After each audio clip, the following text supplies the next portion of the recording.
رمضان کا خفیہ تحفہ۔ رمضان کا مبارک مہینہ تھا۔ گاؤں میں ہر طرف روشنی، خوشبو اور خوشی کا ماحول تھا۔ چھوٹا علی بھی بہت خوش تھا کیونکہ اس نے ارادہ کیا تھا کہ وہ اس رمضان میں روزہ بھی رکھے گا اور 5 نمازیں بھی پڑھے گا۔ ایک دن سحری کے وقت علی بہت مشکل سے اٹھا۔ اس کی آنکھیں بند ہو رہی تھیں۔ اس نے امی سے کہا، امی مجھے بہت نیند آ رہی ہے، کیا اللہ ناراض ہو جائے گا اگر میں نہ اٹھوں؟ امی نے پیار سے کہا، نہیں بیٹا، لیکن اگر تم کوشش کرو گے تو اللہ تم سے بہت خوش ہوگا اور تمہیں انعام بھی دے گا۔ یہ سن کر علی فوراً اٹھ گیا۔ اس نے سحری کی اور فجر کی نماز ابو کے ساتھ پڑھی۔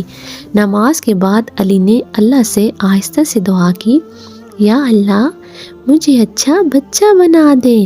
پورا دن علی نے صبر سے روزہ رکھا، حالانکہ اسے بہت پیاس لگ رہی تھی، مگر وہ بار بار سوچتا، اللہ مجھے دیکھ رہا ہے۔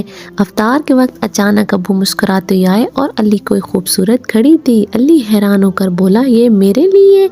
ابو نے کہا، یہ تمہارے صبر اور نماز کا انعام ہے۔ علی بہت خوش ہوا، مگر امی نے مسکرا کر کہا، اصل انعام تو اللہ کے پاس ہے، یہ تو صرف ایک چھوٹا سا تحفہ ہے۔ اس دن کے بعد علی کبھی نماز نہیں چھوڑتا تھا، کیونکہ اسے معلوم ہو گیا تھا کہ رمضان واقعی خفیہ انعاموں کا مہینہ ہے۔ سبق: رمضان میں نماز، صبر اور نیکی کرنے والے بچوں کو اللہ بہت پسند کرتا ہے۔